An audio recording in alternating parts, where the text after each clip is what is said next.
My sister and her husband have been struggling with infertility since they got married 12 years ago.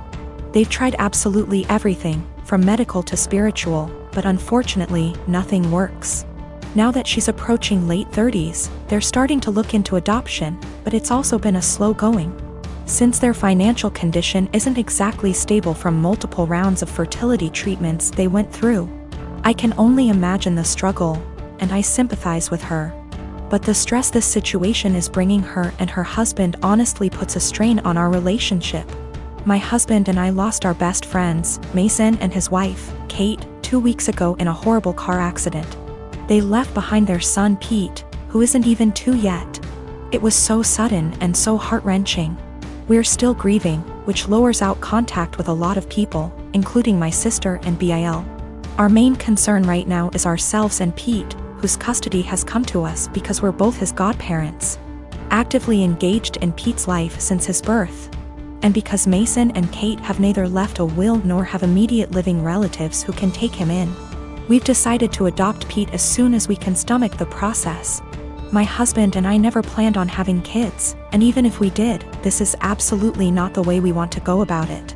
The situation is far from ideal, but we're starting the adoption process yesterday, for Pete's safety if nothing else. We broke the news to our extended families and friends, letting them know that my husband and I won't be very available for a little longer because of this. I know my sister and brother-in-law will have something to say about this. I'm prepared for a few heated text messages or voicemails. However, I didn't expect them to turn up on our doorstep, crying about how unfair it is that we were given everything they wanted, and how we didn't deserve to be parents because we didn't go through what they had to. I've never seen my husband so angry before. He's usually very mild and gentle, but recent events have stretched our patience to the limits. We kicked them off of our porch, and I told my sister before she left that since our pain inconveniences her so much, I won't have her around me and my family at all anymore. I know she made a fuss about it, and now everyone has something to say to us. We turned off our phones, so we don't know which ones are cursing us and which one aren't. I know some did //r. My husband and I are both in pain and grieving, and we can't trust ourselves to be objective. For the sake of disclosure, my husband and I are both men. No, this is not a case of homophobia. My sister, for all her fault, was the first person to accept me for who I love. I don't want to go into tons of details.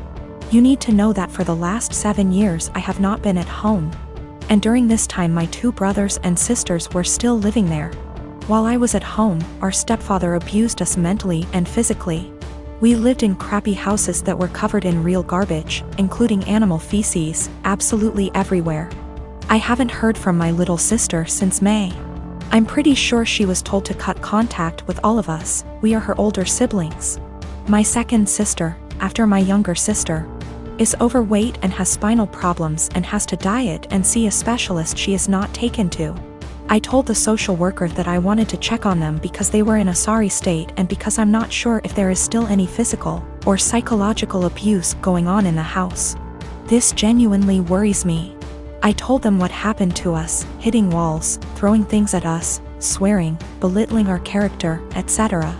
And told them repeatedly that I really just want to know what my younger brothers and sisters are not the same living conditions as they were. My husband supported me during the call and agreed that it was the right thing to do. All my siblings discussed this beforehand, except for my older sister, who moved out before things got bad, and the 2 who live in the house.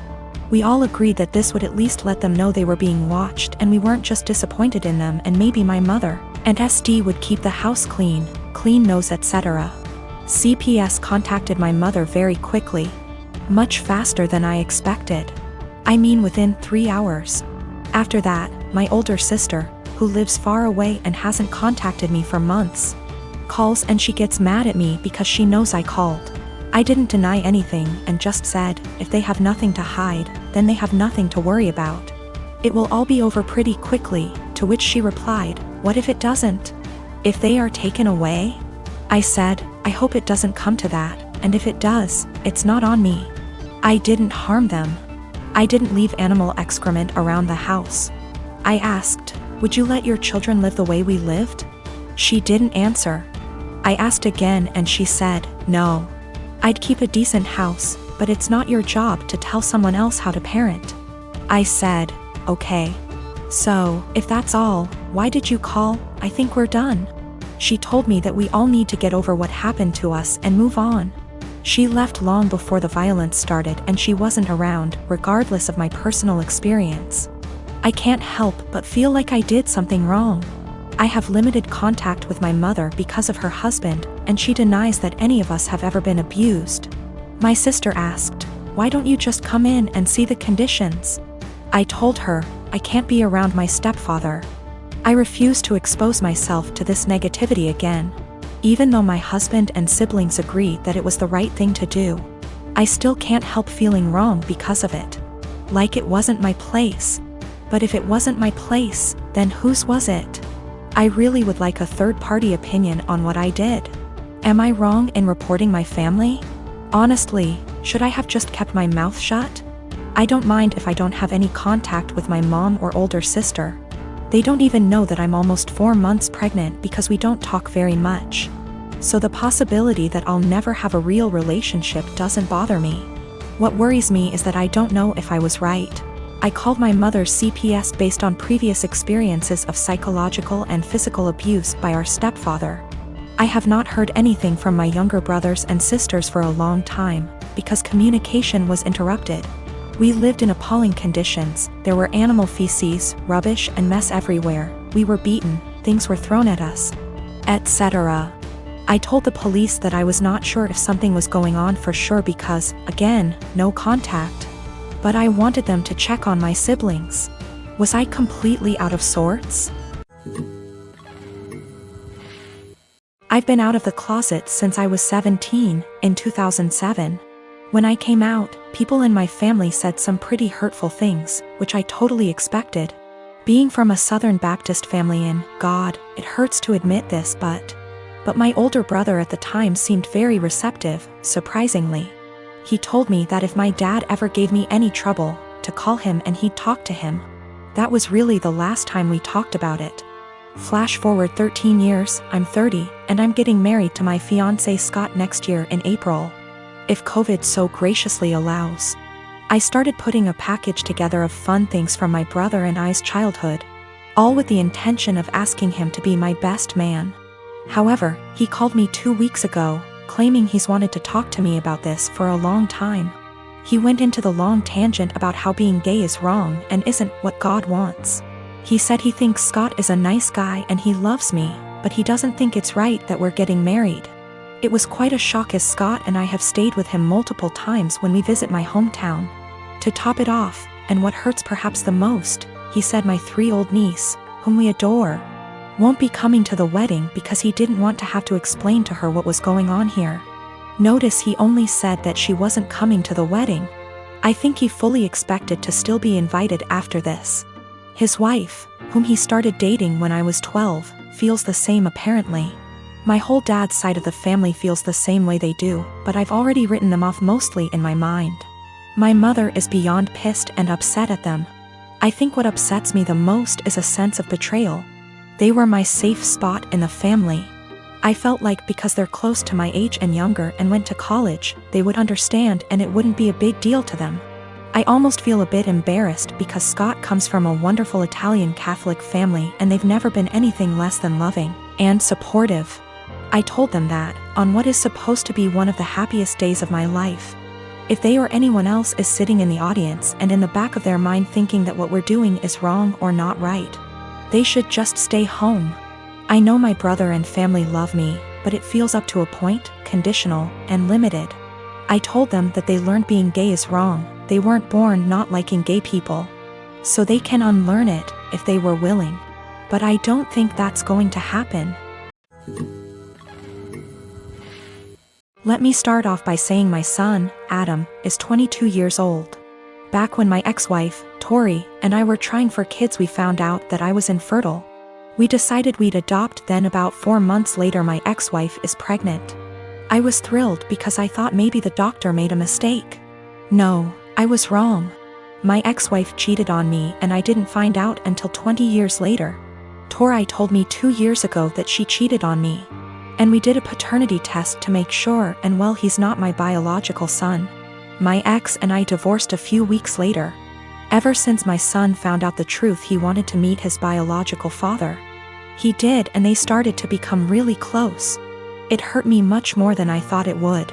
He's an adult, he can make his own decisions, but it hurt really bad.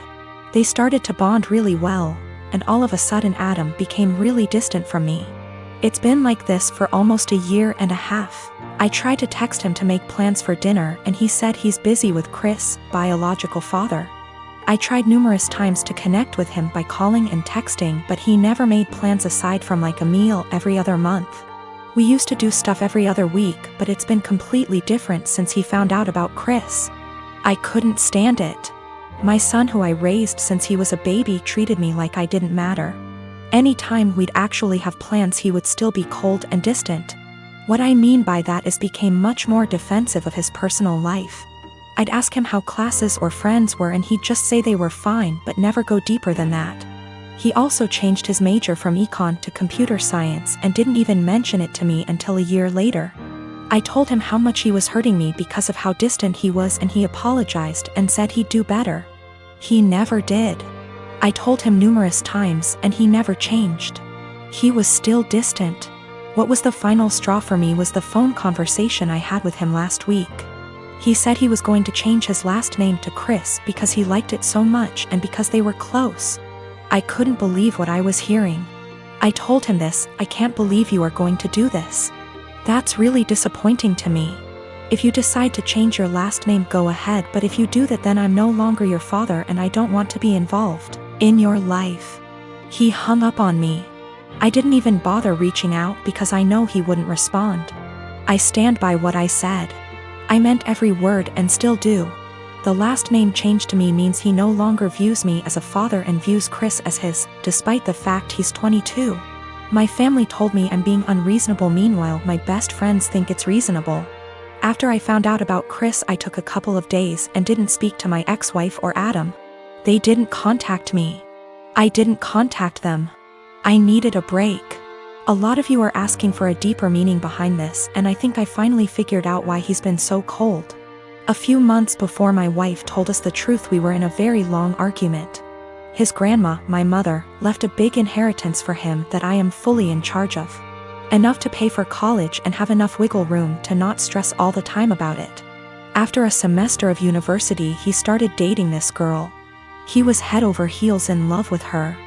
I never met the girl, so I have zero clue how she felt about the relationship. Suddenly, after a few months of dating, Adam asked me for about $3,000 to be deposited into his account from the inheritance. I already paid for the semester, so this was odd to me. I asked Adam why he needed the money. He said his girlfriend was having trouble paying for her tuition and asked my son to help. I told him no because it seemed to me that she was treating him like a piggy bank. He spent over $1,000 on her in just under a few months. He would constantly talk about how he loved going shopping with her so he could buy her things. To me, she was just after my son's inheritance, and I was right. What I said to him was basically this: Adam, you haven't been dating this girl for very long at all, and for me to give you that much money just to spend on her after a few months doesn't sit well with me. That's the money your grandmother left you for your college career, not hers. If you two were more serious, then I would think about it, but I'm not giving you that much money to just give your girlfriend. Turns out my guess was right, and she was after his money. They broke up shortly after and have had an on-again, off-again relationship ever since. He was upset with me, but he eventually got over it after a few months. Then we found out about my ex's affair. I don't know if that's the real reason he's so cold. That was a huge argument that went on for weeks until she left him.